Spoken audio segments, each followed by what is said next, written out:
Hello, I'm back. Where to start? Because there's a lot to cover. I'm quite tired. I just finished training. I'm actually filming this intro 6 days after the footage you're about to see for the session. Had to deal with a number of things. Some of which was like injury based, some of it was just like personal life over the last few months, and a large number of big issues and big setbacks. For those of you that weren't aware, I pretty much destroyed my left shoulder on that shoulder press, the 4-plate overhead press, which I guess is probably the thing I'm the most known for now at this point. I like rotator cuff, shoulder bursitis, labrum, all just, shambles. Front delt, mid delt, rear delt, all just shambles. Main reason for that being, let's just call it unlucky. My arms are probably about an inch or two too short for the rack height I was using. Didn't want to use the lower rack height because I'd be unracking from about head level behind the head, very horrible position. Or my alternative, which is what I did, was unracking above the head, but I have to unpin my lats and push my shoulder up, not through arm extension and contracting my shoulder, but through moving the joint. So basically had 400 plus pounds with my arm behind my head, with my shoulder in a compromised position and the joint unstable, pulling it in front of myself, then resetting my position, bringing it down to my chest, pressing it up, and then doing that again, unstabilizing the joint to get it back in the rack. Do I regret that? No, not in the fucking slightest. That lift to me, I guess not so much now, but at the time was like, it meant so much to me in the sense of it, I guess, was an affirmation of overcoming a lot of the stuff I've overcome, and an affirmation within myself that this is definitely something I am capable of doing it, and have the potential within I guess bodybuilding and powerlifting, and also how far I've come. And I guess it was a testament towards my dedication and work ethic, despite failing it so many times, despite the bodybuilding prep setting me back, despite all the injuries, the tears, the ruptures, everything else. And it's never going to be something I regret. I'm not ever going to regret my work ethic towards that or my dedication. That's not ever something I'm going to have regret towards. And I went into that lift with the mentality, as I do with most of my really serious PRs, at least the milestones to me that are the most meaningful, of I don't really care what the price to pay for this is, I just want to hit it. And I would do that a million times over. People might disagree with that stance, with that take, but that's just what this means to me. But we're back now, and I'm coming back from a pretty low point, admittedly. Won't go too much into detail, but I guess, at least because of the injury, all the other issues aside in my personal life, I kind of fell off from being at my best ever. My biggest, at the time, I guess technically my leanest for the biggest I was 125 kilos, or a little over that, and a little over 280 pounds at 5'10", which is 178 centimeters, or it might be 5'11", whatever. Overhead pressing 4 plates, so my deadlift was, well over the 300s, and I was getting close to that 320 kilo squat. I was very motivated to get my deadlift closer to the 400 mark than the 300 mark.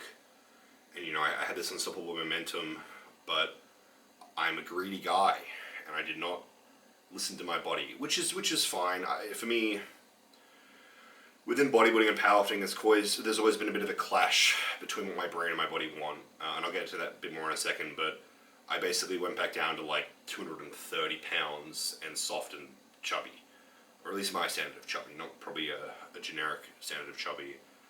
And over the last, I think it's been 6 weeks now, I'm back up to about 270 pounds fasted, except I probably have the condition that I had at about 240, 50 pounds in prep.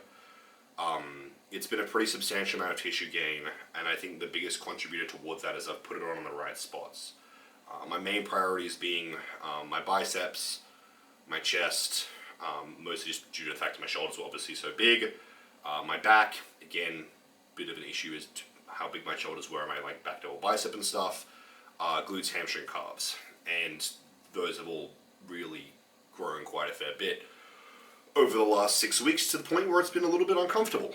But I would pretty confidently say I'm now at my biggest and leanest ever again, at least in terms of like raw muscle tissue. And I'm very happy with that. My strength is probably just about where it was. I think the biggest thing is just going to be getting back into movement patterns like bench press, squat, and deadlift. You would have seen on the Instagram I've been hitting military press. Absolutely in love with that. Feels awesome. And despite it being a more unstable movement, actually feels a lot better for my shoulders because it's a more comfortable unrack and re-rack. I guess I've got some really good big news as well. I think it's 7 weeks from now, it'll be the 25th of August I leave. I'll be heading to the UK for 2 weeks. I'm going to be staying with David, the owner of Anabolic Apparel, and just spamming a bunch of content. So I guess the main mission for right now is to get into peak form for that. I want to be at peak strength, peak size, peak condition. So that's kind of what I'm driving towards now. I'd like to hit some crazy PRs over there with him, around some good people in a good environment. And then the other big bit of big news, and this is early days for this, so you're going to have to be a little bit patient with this, but I'm working on developing a supplement line. I won't go too into detail on it because it's still a while out. I've got my first round of samples that I'm just going to sample myself coming through hopefully next week or the week after. The main objective with that is, I guess I've got a degree of frustration with the amount of supplements that it's necessary for me to take for performance sake and health sake and everything else, that I have to buy so many different supplements when I personally feel like they should all just be in one tub. And I also feel like most supplements are overpriced, and the margins on them are ridiculous, especially for the corporations that are ridiculously sized and getting them for like $20 a tub and selling them for hundreds of dollars a tub. The first main thing that I'm working on right now, and this right now is all just in theory, like I'm literally just getting unbranded raw samples. The main focus right now is, I guess, an all-in-one protein, which is pretty much just all the essential amino acids to turn whey protein isolate into muscle tissue used for hypertrophy. Whey protein isolate, which is the best of all the whey, blends, both in terms of digestion and also for like muscle protein synthesis, and collagen protein for just general recovery. Because these are all proteins and stuff that I'm taking, and I'm sick of buying 3 different tubs. I would rather just have however many scoops of the one tub that I need, and I would rather sell it cheaper than everyone else, so it's accessible to everyone else. It's more so, honestly, for me than I guess for the mass public, but I thought I would make it accessible for everyone, and I don't really care about the margins on it because I don't really care about that sort of stuff. I really just want supplements that I can use for myself. So right now I'm having that developed. I guess the first main thing is going to be the all-in-one protein, and then the next after that's going to be the all-in-one pre-workout, which will just be pretty much everything you need in a pre-workout, with a stimulant blend and a non-stimulant blend, electrolytes, aminos, again, stimulant blends, nootropic. For the non-stimulant blend, everything you need for a pump, and just the dosing that I would like personally. And then I would like to just sell it for as cheap as possible. I don't really care if I'm making $2 a tub. I just want it to be accessible, and I want it to be a good quality product. So the main focus right now is the all-in-one protein. I've got the first round of samples for pretty much everything I asked to be put in it coming through now. The research and development team that I'm working with are going to do their best to get the ratios, the exact ratios that I wanted. As long as the texture and taste, everything is good from there, I'll develop the branding, and then shortly after, it'll be like a small closed sales with a set number for you guys to try it if you want to try it out. If it's shit, then I'm going to have to do multiple rounds of, giving them feedback and getting that worked on, because I want it to have like good texture. I want it to mix well with whatever you mix it with. I want it to taste good. A really big thing for it is I want it to digest well. As a guy that, despite my size and the volume of food that I eat, I really don't have the best appetite. So I don't want a protein or an all-in-one protein blend that's going to keep me not hungry or nauseous for several hours of the day. And then from there I'll worry about everything else. And I also, they do a lot of third-party testing with these manufacturers, but I'm still going to get it third-party tested once I've got the final product as well. Because, again, mostly for my sake, but beneficial for all of you too, I want to know that everything in it's actually in it. There's a lot of issues with that within the supplement industry. But I guess the two really big pieces of news. The session you're about to watch was, I think it should be my full upper session. I think we got every set filmed. I had George help me film. It was his first time doing the cameraman stuff. He was a bit hard on himself in terms of the footage. I haven't actually looked at it yet. I'm going to go edit all of that after I film this. But if it wasn't the best footage, be nice, but do give him feedback. he'll hopefully be helping me film, because that way I can put out YouTube content more regularly where I can just kind of do my thing and focus on it, and he can just worry on the camera stuff, so I'm not kind of stressing and, you know, having a shit session because I'm worried about filming or getting bad footage because I'm worried about training. So it works out better for me, and then it works out better for you guys because you get more consistent content. For the harder, like more intense sessions or PRs, it's just going to be the style of video, chat beforehand, little updates, break stuff down, then training footage and maybe a little outro. For the lower RPE sessions, because I'm doing a lot of, I guess, RPE scaling and fatigue management and stuff at the moment as well. I'm trying to be a lot smarter with my training to avoid future injuries and stuff too, and also to optimize all my growth and stuff in the right areas around training volume and intensity, and exercise execution and a few other things.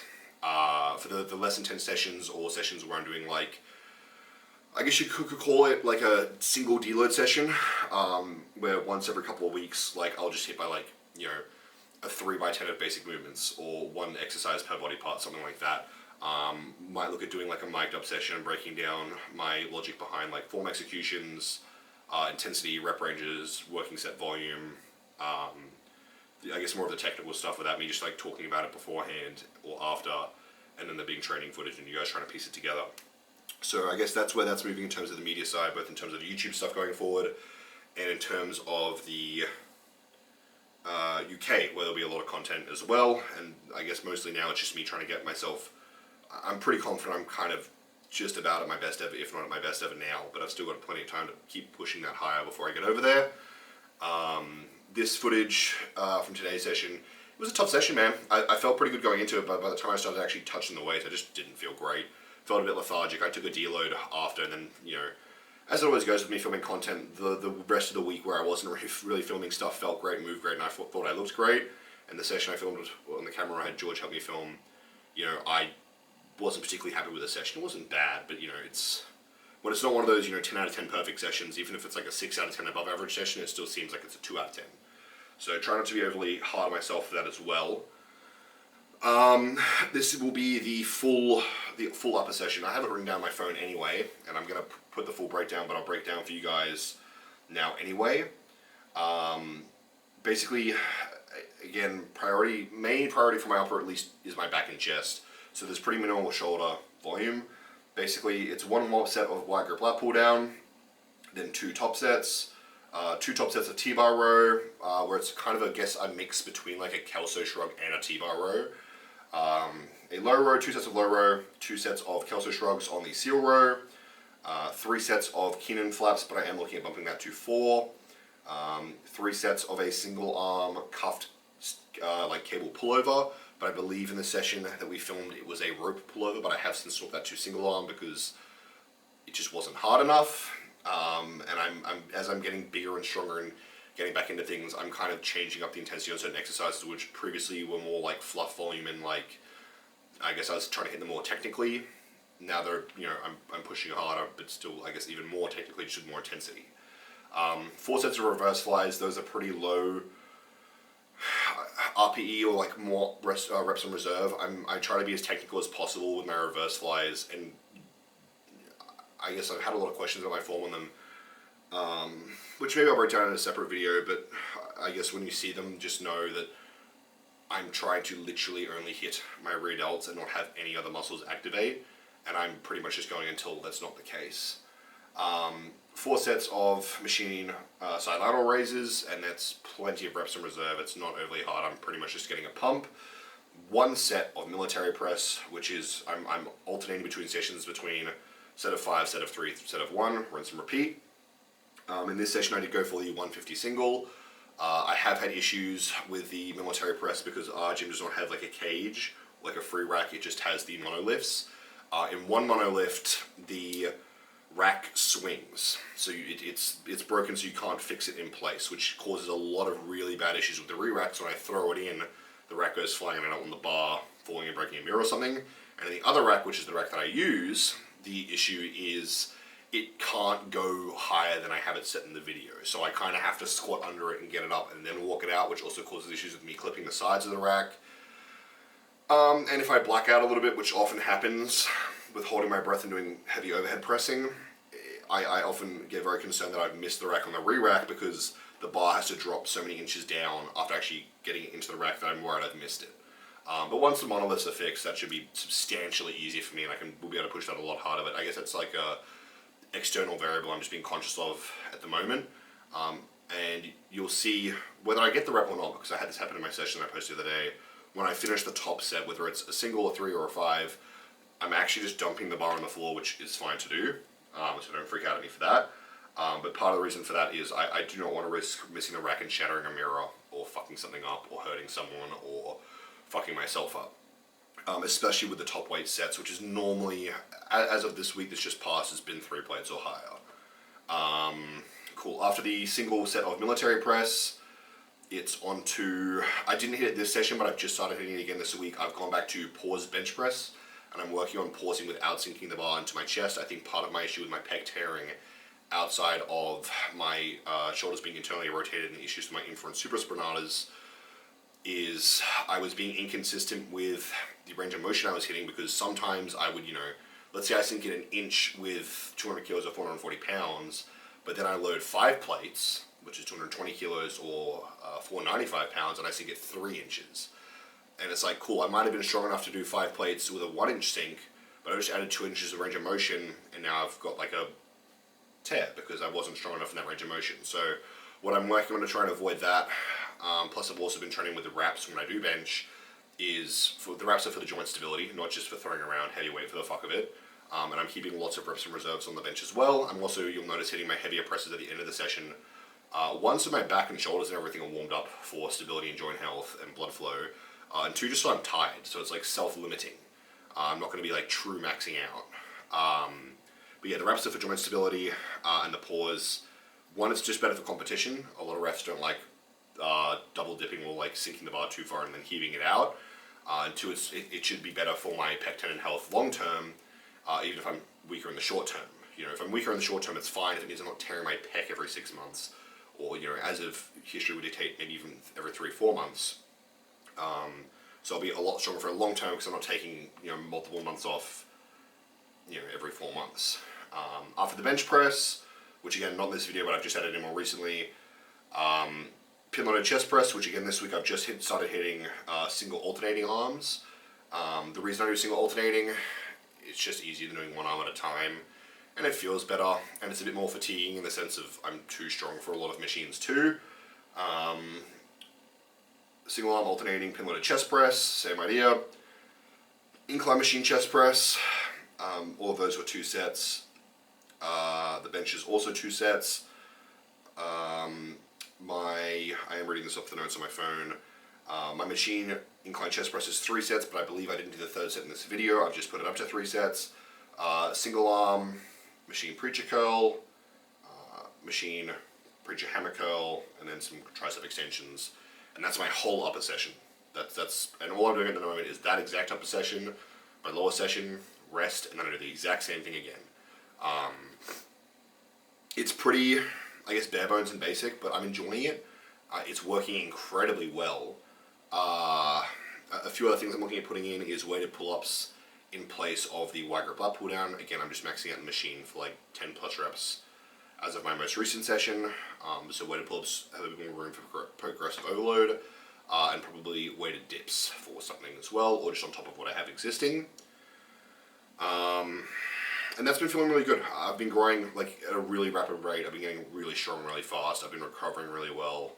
I throw in those, what I'll either do is like 1 top set of 10 at like a high intensity, or like a 3 sets of 10 reps, or I'll reduce the volume and just hit like 1 exercise per muscle group, whatever it might be, or I take an extra rest day. I've got a lot of, I guess, different choices based on how I'm feeling and what I feel like I need. But that's I guess how stuff's rolling. That's my little update. I guess I'll let things get into the session.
was the full upper session.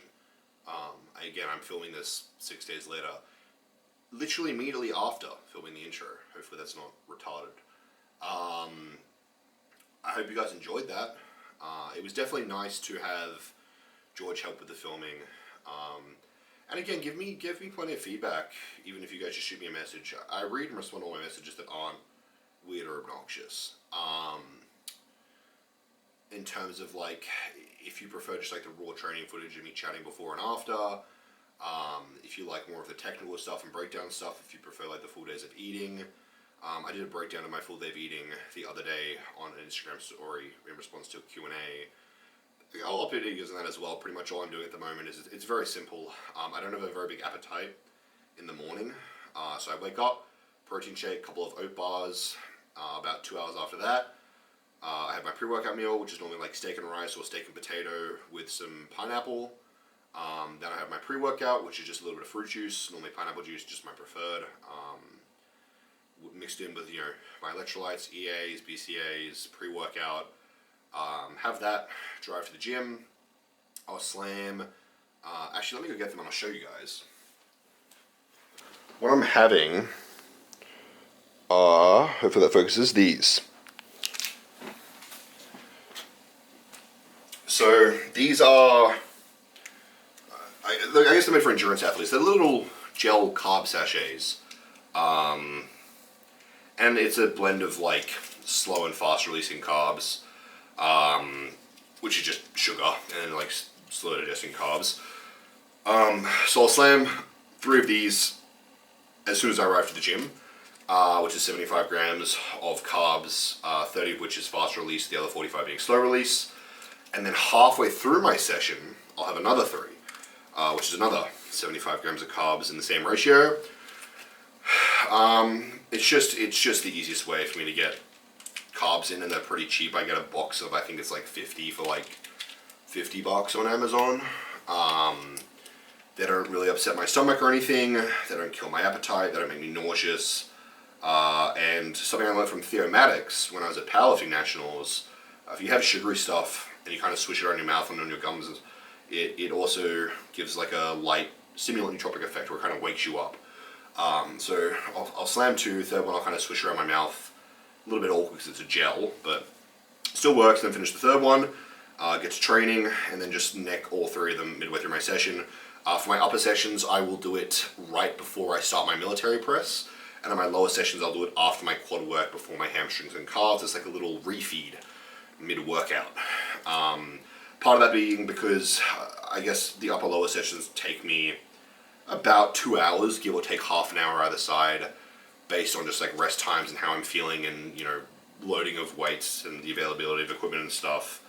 But I'm pretty, especially with training hard and heavy and with the volume that I'm training, the number of exercises, I found, and I initially was concerned, but then I found after I started using them, if it's a call out 2 hour session, after an hour of just back movements, I'm flat and depleted and feel like shit by the time I have to get into my pressing and arms. So it kind of gave me that second wind that I needed, plus the nutrients that I needed to perform for the second half of my session, so I could have a bit more of a sustained session. Because otherwise I was basically forced to get it done in like a little over an hour, and then my rest times were too short, which was impacting performance. Just a note in the session you guys just watched, I do think I also rushed that one a bit much as well. I think I got it done in about 1:20. And that's kind of cooked some of my sets too. Probably also the shoulder press, and then now that you've watched the session, I guess I can talk about the shoulder press. On my last warm-up, the rep moved great, but I re-racked it really awkwardly, and I kind of had to static hold it out of my chin, whilst also, again, blacking out, which kind of just happens to me on overhead presses when I'm holding my breath and stuff. And I think that was incredibly fatiguing going into the 150 kilo attempt.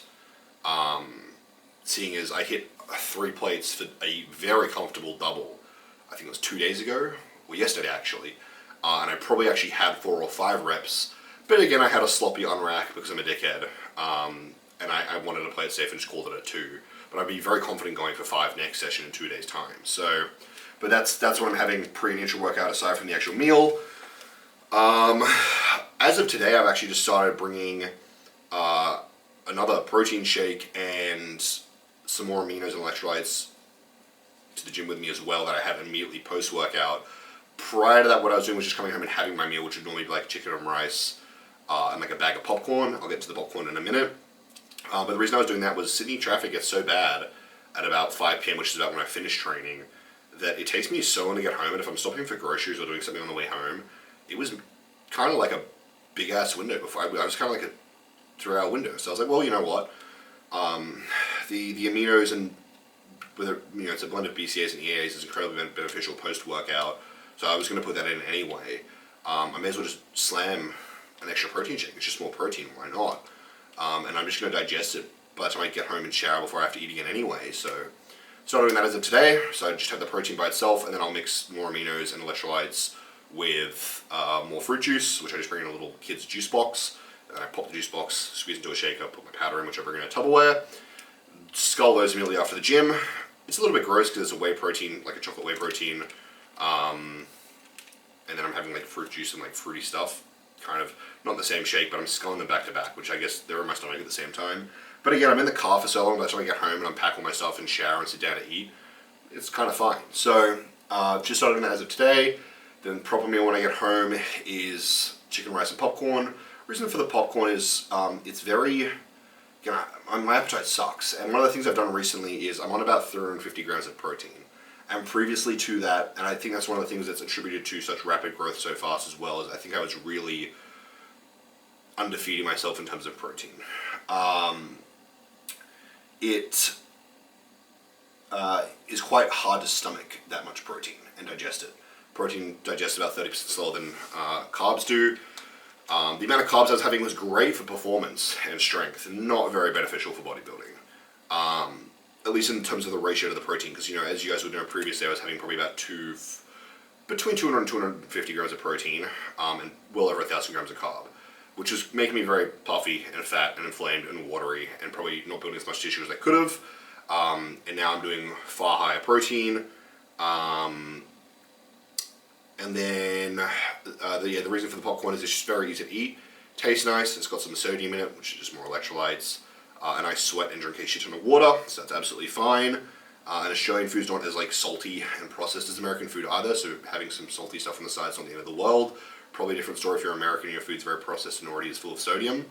And it's popcorn digests so easily. It's not very heavy on my appetite, in terms of digestion, getting my appetite a few hours later. A few hours after that, protein shake and oat bars. I don't want to eat. It sucks getting that much protein in. And then right before bed, another protein shake. Yeah, it's a lot of protein. Yeah, it'd probably be better to be having more steak and chicken and stuff. I'm only having 2 meals that are meats for my protein source right now. But in terms of, I guess, moving back onto higher frequency meals, because previously I was only on 4 meals a day, now I'm on 5. Technically it's just become 6. I just don't want to be cooking that much and sitting down to eat that much, especially again with the protein digesting so slowly. So it's I guess my happy medium for hitting what I need to numbers wise, but also being happy gut health and digestion wise, not being overly bloated or uncomfortable, and not getting I guess fatigued from food mentally, and developing a psychological hate towards eating and food when I'm already not a huge fan of eating and food. And in that protein shake before bed, I'll also mix in 20 grams of collagen protein. And I will also have another bag of popcorn. And that's maybe some oat bars, and that's about it. So it's not the craziest macros. It's just very protein heavy. Carb wise, it's probably at about 500-600 grams, 350 grams of protein. Probably closer to 600 grams because I've got all these intra workout gel packets, and the fats are super low because they just don't need to be high. There's no reason. Both in terms of gut health, digestion, appetite, and it's just not overly productive. We're going to be looking at swapping one of the whey protein meals out for something like eggs. I really don't like eggs, but they're just a nutrient bomb. There's so many nutrients in them, micronutrient wise, that and I visually can see myself looking better every time I eat them. I'll have them a few days. I'm already having steak and eggs instead of one of those whey protein isolate meals. Normally the one prior to my shake before bed. But I'm just trying to get to the point where I can stomach it and digest and have the appetite for it consistently. like the idea of progressive overload with food and appetite and food volumes. I'm training at lunchtime again. I'm trying to get to bed earlier, avoiding stimulants after 2 p.m. Trying to get at least 9 hours in bed, which for me is normally like 7 or 8 hours of sleep because I'm not the best sleeper. And I'm taking a full sleep stack in terms of, I have doxylamine, which is like an antihistamine sleep aid. That's just like an over-the-counter at the pharmacist sleep aid. It's nothing hectic. And I try not to have that consistently because you're not meant to. And then I have my GABA and ZMA. And that's pretty much the full regime in terms of sleep and eating. I was also looking at putting in a nap for about an hour post-workout. I'm finding I'm pushing so hard at the moment that I kind of just want to sleep post-workout anyway. And also having that protein shake immediately at the gym means I can kind of afford to time-wise. That's probably something I'll implement for my first session next week, which will be on Monday because I'm resting tomorrow. But I guess that gives you guys a full rundown of everything that I'm doing at the moment. Plus, obviously, you heard on the news at the start about the supplement line. I don't have a timeline on that because it's very in the air based on how this first batch of samples comes back. But once I've got a better idea, I'll be pretty consistently posting about it and keeping you guys updated. And then again, UK, I fly out on the 25th of August, and I'll be there for 2 weeks and leaving on the 7th of September. Probably have a little bit of a deload when I get back, so I'm sure I'll be pushing hard content-wise. I'm over there in terms of like PRs and everything else. And then after that, might line up at like a powerlifting meet or a strongman comp or something of that sort.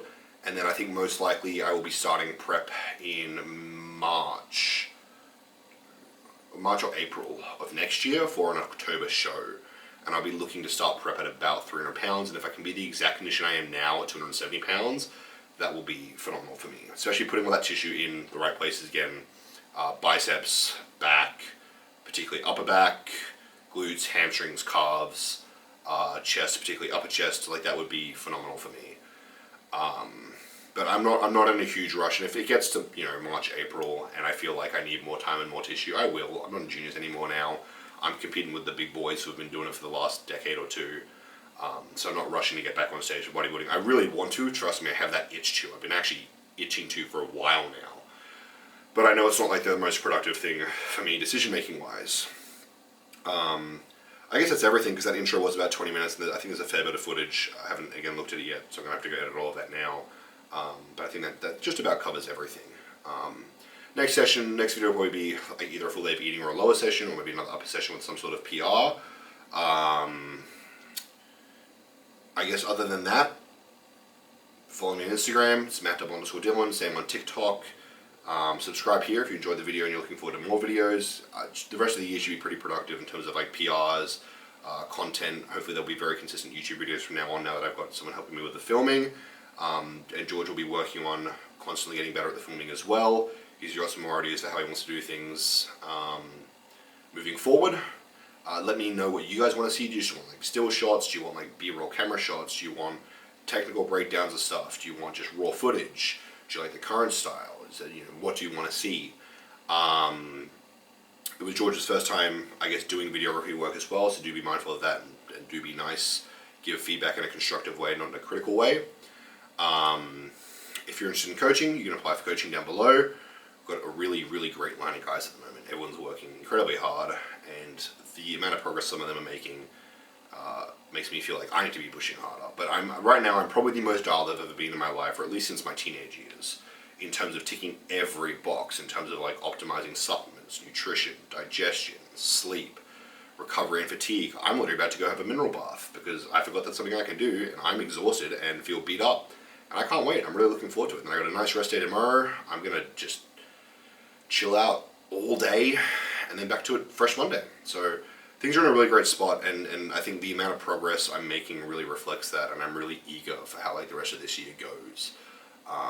And then next year with competing, it's really, I feel the most confident I've ever felt in terms of hitting 300 pounds lean and new PRs and competing for a pro card.